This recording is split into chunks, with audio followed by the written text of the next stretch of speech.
Now second trend है हमारे पास trend in atomic radii of transition elements.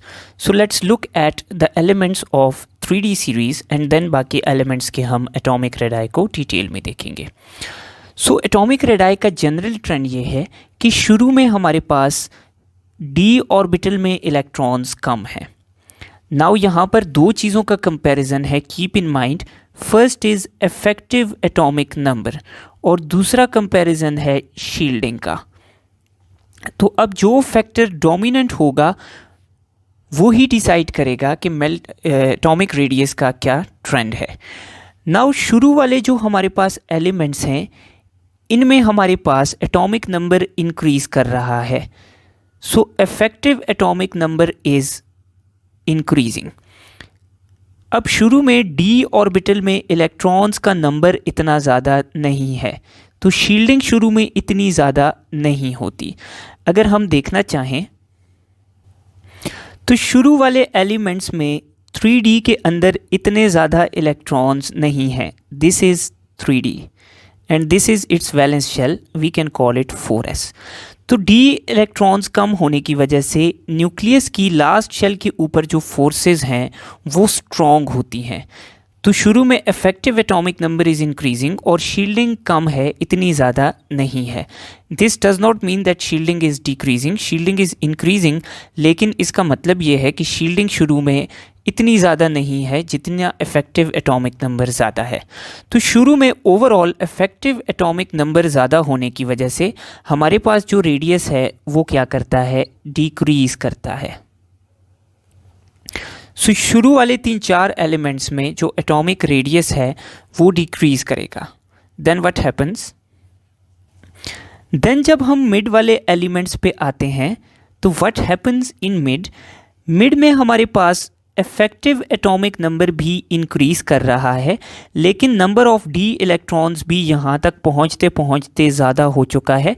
तो अब शील्डिंग भी क्या है, ज़्यादा हो गई है. इतनी ज़्यादा हो गई है कि ये इंक्रीजिंग एटॉमिक नंबर को कंपेयर कर रही है. तो अब यहाँ पर number of d electrons increase हो चुका है. तो अब इफेक्टिव एटॉमिक नंबर के करीब करीब. So now what will happen कि शील्डिंग और इफेक्टिव एटॉमिक नंबर ऑलमोस्ट एक दूसरे को बराबर की टक्कर देंगे जिसकी वजह से हमारे पास एटॉमिक साइज में चेंज नहीं आएगी और एटॉमिक रेडियस ऑलमोस्ट कांस्टेंट रहेगा. क्यों? क्योंकि शील्डिंग क्या करती है, शील्डिंग एटॉमिक रेडियस को इंक्रीज होने में हेल्प देता है और effective atomic number atomic radius को डिक्रीज़ होने में हेल्प करता है. तो जब ये दोनों चीज़ें ऑलमोस्ट बराबर हो जाएंगी तो हमारे पास एटॉमिक रेडियस दरमियान में जाकर कांस्टेंट हो जाएगा. नाउ आखिर में पहुंचकर हमारे पास क्या होगा, तो आखिर में जो एलिमेंट्स हैं उनमें atomic number effective atomic number तो इंक्रीज़ होगा लेकिन d ऑर्बिटल के अंदर बहुत ज़्यादा इलेक्ट्रॉन आ चुके होंगे. तो शील्डिंग क्या हो जाएगी, शील्डिंग बहुत ज़्यादा हो जाएगी. तो शील्डिंग बहुत ज़्यादा होने की वजह से जो हमारे पास रेडियस है वो इंक्रीज़ कर जाएगा क्योंकि शील्डिंग रेडियस को इंक्रीज़ करती है, इफेक्टिव एटॉमिक नंबर रेडियस को डिक्रीज़ करता है. लेकिन आखिर में नंबर ऑफ d इलेक्ट्रॉन्स काफ़ी ज़्यादा हो जाएगा और d इलेक्ट्रॉन्स क्या करेंगे, आउटर शेल को इफेक्टिवली शील्ड करेंगे जिसकी वजह से आखिर में जाके हमारे पास रेडियस क्या हो जाएगा, इंक्रीज़.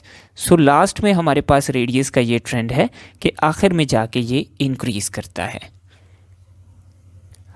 नाउ अगर हम इन एलिमेंट्स का ट्रेंड देखते हैं डाउन द ग्रुप, तो डाउन द ग्रुप हमारे पास रेडियस क्या करता है, इंक्रीज़ करता है. लेकिन यहाँ पर एक बहुत ही इम्पॉर्टेंट फिनोमिनन आता है कि अगर हम कंपेयर करें 4D सीरीज़ और 5D सीरीज़ के एलिमेंट्स के रेडाई तो इनके रेडियस ऑलमोस्ट सेम होते हैं. नाउ जब हम 3D से 4D पे जाते हैं तो रेडियस इंक्रीज़ करता है लेकिन 4D से हम 5D पे जाते हैं तो रेडियस कांस्टेंट रहता है. तो जो हमारे पास 4D के सीरीज़ के एलिमेंट्स हैं और 5D सीरीज़ के एलिमेंट्स हैं इनका रेडियस सिमिलर है. Now why is that so? So यहाँ पर हमारे पास एक बहुत इंपॉर्टेंट फिनोमिनन आता है लेंथेनॉइड कॉन्ट्रैक्शन का। नाउ वी नो कि लेंथेनम के फ़ौरन बाद हमारे पास 14 एफ ब्लॉक के एलिमेंट्स आ जाते हैं। नाउ इन एफ ब्लॉक के एलिमेंट्स आने की वजह से क्या होता है, तो जब हम लेंथेनम से जाते हैं हाफनियम तक, तो लेंथेनम के बीच में 14 एलिमेंट्स आते हैं। उन 14 एलिमेंट्स के आने की वजह से जब हम लेंथेनम से हाफनियम पे जाते हैं तो हमारे पास atomic number increases by a value of 14। Why? क्योंकि लेंथेनम और हाफनियम के दरमियान 14 एफ ब्लॉक एलिमेंट्स हैं। तो जैसे ही हम लेंथेनम से हाफनियम पे जाते हैं तो atomic number has increased by 14, जिसकी वजह से इफ़ेक्टिव एटॉमिक नंबर काफ़ी इंक्रीज़ हो चुका होता है। और अगर हम शील्डिंग की बात करें तो हमारे पास फिलिंग हुई है एफ ब्लॉक के एलिमेंट्स में, यानी एफ ऑर्बिटल में। नाउ वी नो कि एफ ऑर्बिटल की शील्डिंग बहुत ही पुअर होती है। तो अब हमारे पास शील्डिंग इतनी इंक्रीज़ नहीं हुई, शील्डिंग कम ही रही है, लेकिन इफ़ेक्टिव एटॉमिक नंबर इंक्रीज़ कर गया है बाय अ वैल्यू ऑफ 14। तो इसका मतलब है कि इफ़ेक्टिव एटॉमिक नंबर काफ़ी इंक्रीज़ हो गया है और शील्डिंग में एफ ऑर्बिटल में फिलिंग की वजह से कोई ख़ास फ़र्क नहीं पड़ा।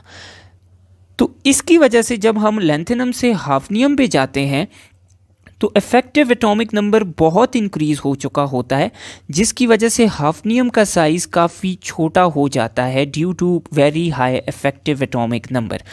तो यही इफ़ेक्ट पूरी 5D सीरीज़ में हमारे पास चलता है और इस वजह से इनका साइज़ बहुत छोटा होता है, because these elements are experiencing very high effective atomic number, और इतना छोटा होता है कि 4D सीरीज़ के बराबर 5D सीरीज़ के साइजेस होते हैं। So this phenomenon is called lanthanoid contraction.